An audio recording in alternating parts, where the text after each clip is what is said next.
Yo guys, for today's video guys, yun oh, yung kaldero namin na butas. Tapos nagbila ako ng ganito oh, sa pandikit na, you know, parang palara. Tapos may ano pa oh, yung pang sanding. Tapos ito, sinasanding-sanding pati sa likod.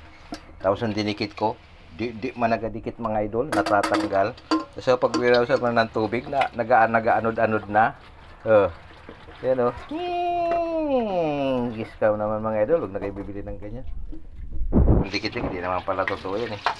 Tapos, nagbili na lang ako ng ano, 196 lang mga idol oh. Yan. Nagbili na lang ako ng bagong kaldero. Eh ito, ano, 30 pesos. Sayang 30. Di naman nagdikit. Piki naman. 15 isang balot. Dalawa. Sayang ang 30. Yes. Kaya na yan, ng bago. Yun. Yun lang guys. Discount na to, hindi naman totoo. Yun lang guys. Yo, peace out.